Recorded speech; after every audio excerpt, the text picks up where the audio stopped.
everybody. Welcome to the A's Have It. I'm Amantha. And I'm Angie. And we're here today to talk about our latest read, Christmas by the Book by Anne-Marie Ryan. You want to tell us what it was about? Yes, so it is about an older couple who owns a bookstore.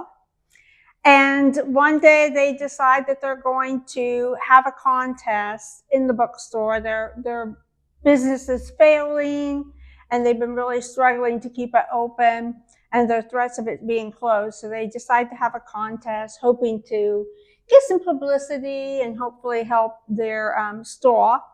And in doing so, they choose 6 candidates who have been going through some struggles that year. And each book that these individuals get during this contest help them to enjoy the holiday, to reevaluate their life. And it comes about in such a beautiful, beautiful way, I think. Did you like it? It was so cute. I really did enjoy it. I thought it was going to be a little bleh, but it was adorable. Yes, I really liked it too. I tend to not like those stories that wrap up in a nice, pretty red bow at the end. But over the holidays, I want that. I like that. It was like a Hallmark movie in a book. It really was. It was just so cute. And their little dog, Mary. Yes, and I read some of the reviews said that it felt like a Hallmark movie. Yes, without the rom-com cheesiness to it, because that's kind of a staple for Hallmark movies. Right, and I think that kind of downplays the complexity of the book a little bit, because a lot of them had some real struggles. This author hits a lot of different struggles. Yes. And heavy topics. Oh, yeah. Especially ones that hit really hard around the holidays. Mm-hmm. Like losing a job or losing a significant other and becoming a single father to 2 twins. Like, that's awful. I can't even imagine. Yeah. And one character was suffering depression. Mm-hmm. One was a workaholic. Oh, yes. Yes. So don't want to give away too much until we get to the spoiler section. But yeah, we had this thing this past month, couple months actually, where I chose a book that I thought you would like last month, and then you chose one you thought I would like. And I was really impressed because we both liked the ones each other picked. I know. So I think we've learned each other's reading style pretty well and each other's personality. I'd say so. And I really love that not only the one we picked it for liked it, but we also liked it. Yes, because I'm not a big fan of reading books I don't like. I will always give them a shot, and I do my best to finish them, because you never know. Right. You never know. But sometimes I just don't want to do it. I get that. I don't either. Life's too short, and there's too many good ones out there. But there's too many books generally. Mm-hmm. But this one really was a nice, warm, cozy read for the holidays. It got me in the Christmas spirit.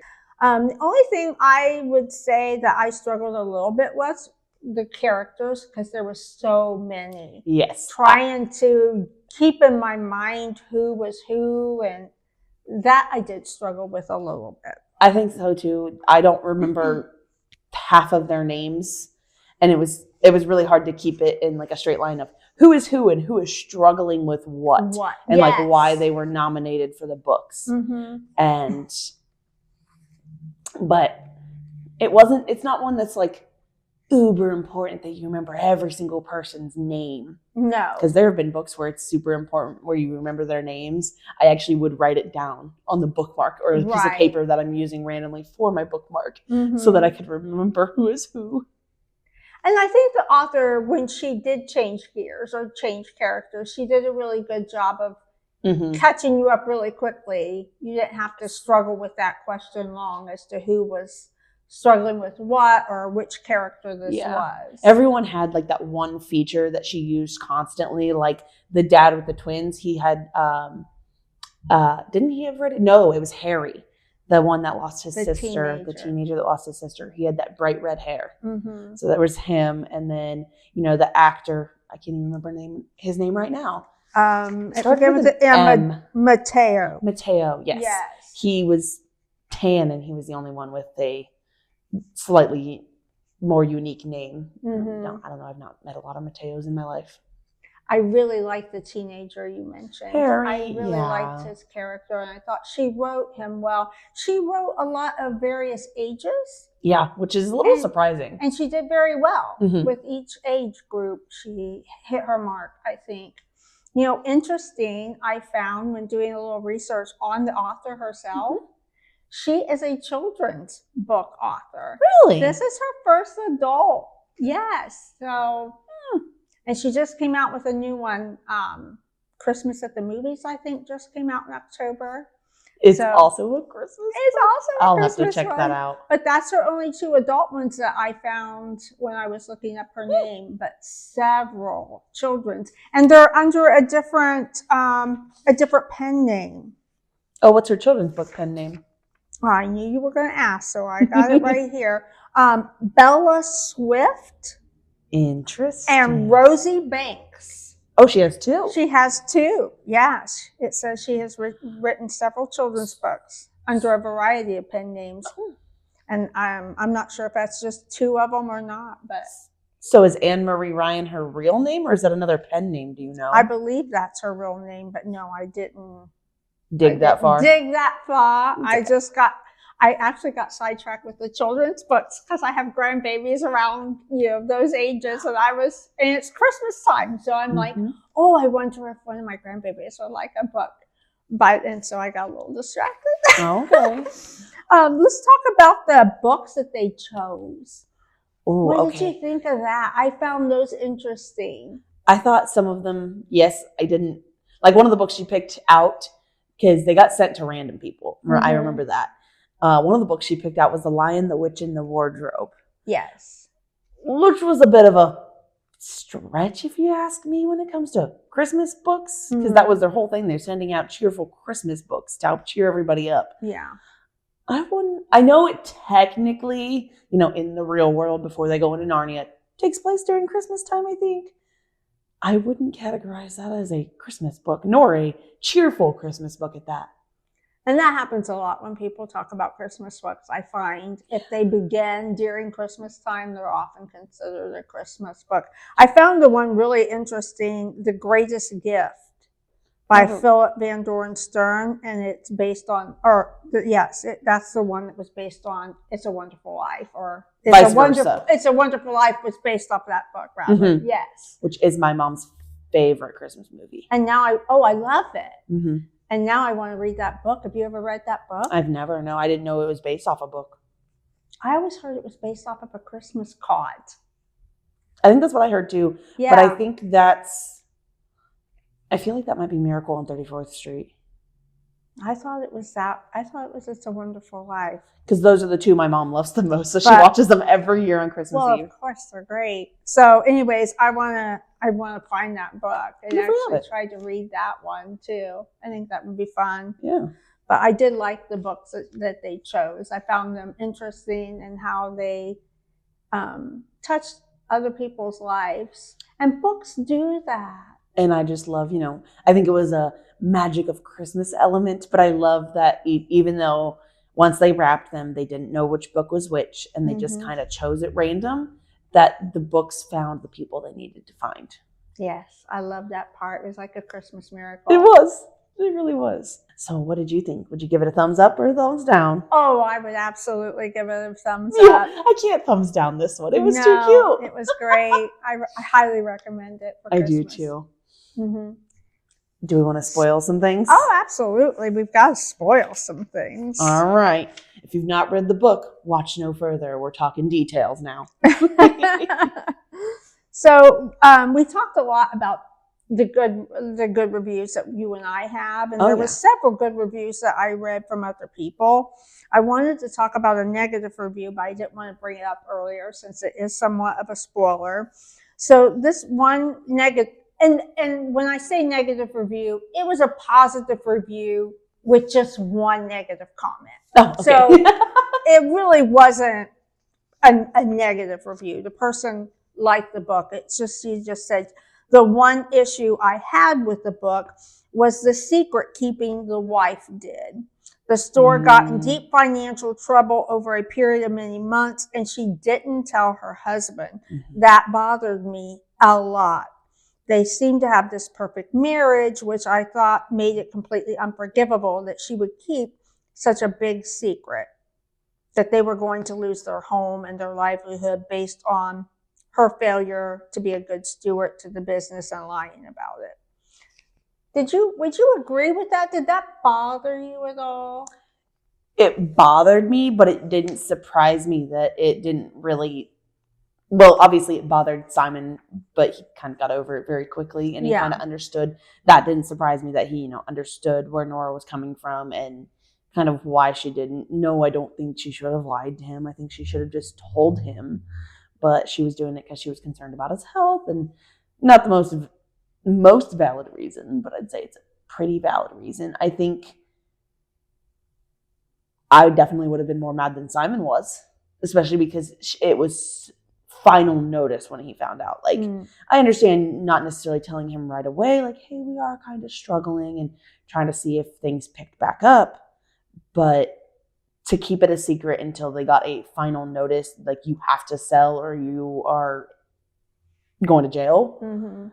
I think that was a bit much, and I don't think she should have done that. But. Yeah, I can't say as I was really like it made me dislike her or anything like that by any means. She was just extremely worried about his health. She loved him, didn't want to lose him, and I think she really thought, we're going to get through this Christmas season. I'm going to dodge this guy's calls. Yeah. And we're going to come out okay, so it's nothing that I need to worry him about. Yeah. Honestly, what bothered me more was that they were just going to let Charlotte miss her last Christmas in her childhood home. If my mom did that, I would be livid. Absolutely livid. I can't even describe how mad I would be if I were to miss the last Christmas in my childhood home. Oh, okay. So you mean because she wasn't planning on coming home? Well, no, they weren't planning on telling her until after Christmas. And they wouldn't tell her, like, you really need to come home if you want to spend Christmas here because this will be your last one. They could have given her the option. I would have understood had she wanted to stay where she was and experience the experiences she was having, because those are new. But not letting her know and giving her the option of coming home to spend the last Christmas in her childhood home. That makes me mad. There's a book quote. There is a comment that Nora makes about why they ran the contest after they sold the oldest book in the store. And she says, it got my husband and me thinking about how books bring people together and make us stronger. How even at the loneliest and most difficult times in our lives, books give us hope and remind us that we're not alone. They really do. They do. And we saw that a lot with the characters at the end.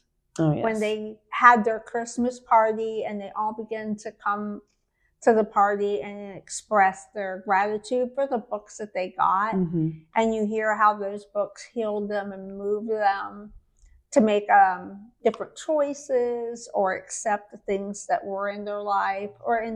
With the young teenage boy, he talked to his parents, and then they began to heal after the loss of his sister. When he showed up to I guess he didn't really come to the party. He kind of just showed up, and he was going off on Nora, screaming at her, like, why would you send this to me? How could you do this? I wanted to cry so bad. I felt so bad for that poor kid. And I can't imagine, like, obviously it was, completely random that he got his sister's favorite book, but that's kind of what he needed. And he was like, yeah, it was kind of like she was sending it to me and telling me it's okay and I'm still around, but it made me so sad. And yet it was one of the most moving It really was. pieces of the story. That was one of the most movingest pieces of the story. I really liked that one. And it was the beginning of his healing. He needed to be angry. He'd been angry for so long and he hadn't had an outlet. And at that point in time, Nora was the perfect outlet, I think. Yeah. Because she took no offense to that. Yeah, she's such the sweetest lady. Yeah. I would love to meet her. I want to go to their bookstore. I do too. It's a shame it's not real. Yeah, I would too. I would love it. And the ending was really great. I mean, all the characters often found a new mate. Mm-hmm. I like the sled that the kids That got. was so sweet. And Charlotte came. She didn't care. Yeah. She was like, hey, it's getting used, and I'm glad they're having fun with it. It's kind of nice to see things from your childhood, repurposed. Mm-hmm. Especially when you know who it's going to. Like, not necessarily no, but, they're in the same small town, and you see them often, and that's just sweet. Yeah. Well, we highly recommend I this really one. do. I'm going to read her new one next. I think Yeah. that's what I'll read for next month. Just for funsies. So put this one, if you don't have it on your Christmas list yet, put it on your Christmas list. I don't think you'll regret it at all. Not at all. No, not at all. I think it's an amazing book, especially if you're just looking for something. It's an easy read. It's not super long, and it's just so cozy. I can see myself with a little blanket and a cup of hot chocolate reading the next one. Yes, absolutely. So for now, we welcome you to come back and join us next month, and may all of your days lead to your own happy endings. And happy holidays. Merry Christmas. So next month for January, me and Angie here for the A's Have It are reading The Champagne Letters by Kate McIntosh. It's a historical fiction novel to set off the year right. Which we haven't done yet. No, I'm excited. I'm not usually a historical fiction fan, but it sounds pretty good. So I tend to like it. So we'll see. Yeah. But join us in January.